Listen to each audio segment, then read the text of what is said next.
All right, it's chip of the day time. Everybody loves chip of the day, or so I've been told.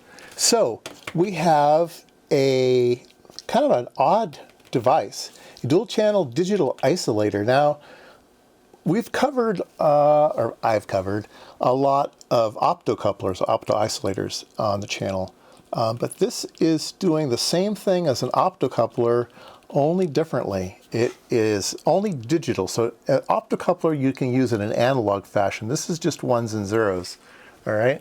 And the way that it does it is it uses transformers to do the isolation. So instead of an optical signal going back and forth, you just have mutual inductance of transformers, and those have some type of isolation in them.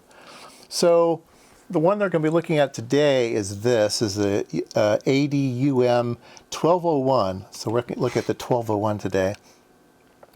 And this one here goes, this is the 00, and it goes only in one direction. This one direction, the other one the other direction. So this one seems to be more functional.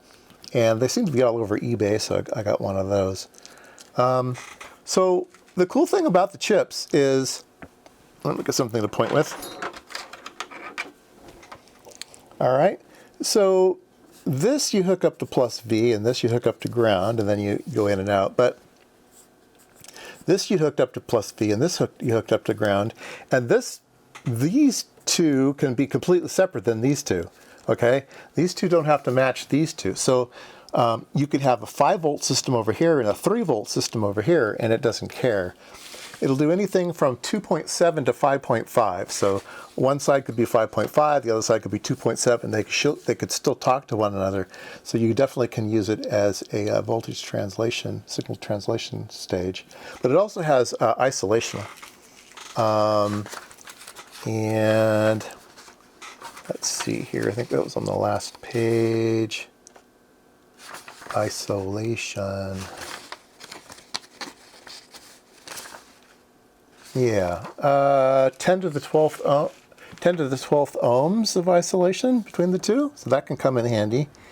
And then also you get dielectric readings here, 2500 volts, basic insulation. It passes these UL things, isolation from one side to the other. So yeah, take a look at the data sheet for all of that stuff. But let's hook one up and see what it does. All right, so I have a simple little circuit here. I have one side powered up with one power supply, one side powered up with a different power supply, and I'll show that a little bit later.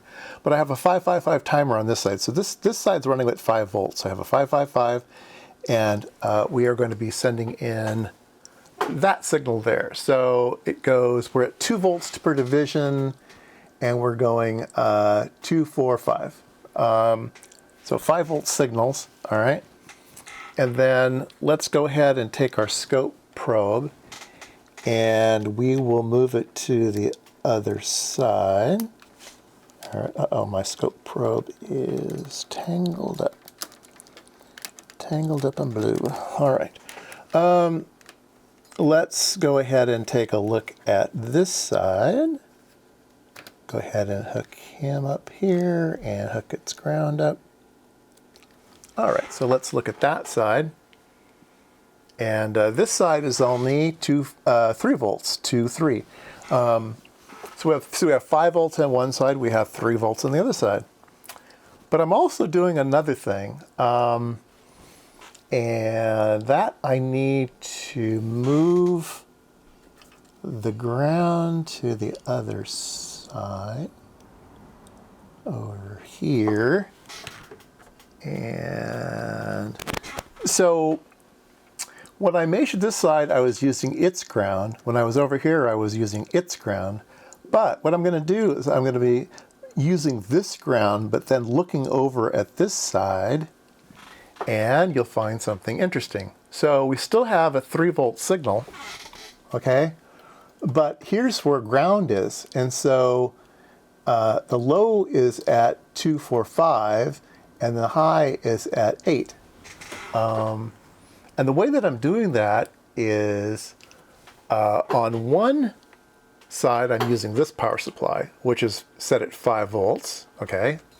And the other side, I'm using this power supply, which ground, I'm using ground, I'm setting at 5 volts, and the other side, I'm setting it at 8 volts. So the ground is actually at 5 volts, and the plus V is actually at 8 volts, and that gives me that 3 volts difference. Okay, so maybe that's a little confusing, but basically, we have 5 ground, 5 and 8. Well, 5 is, so yeah. So we have ground is here, plus 5 is here. We have another plus 5 on a different power supply here, which is on the ground. And then we have 8 volts, which is on the plus V.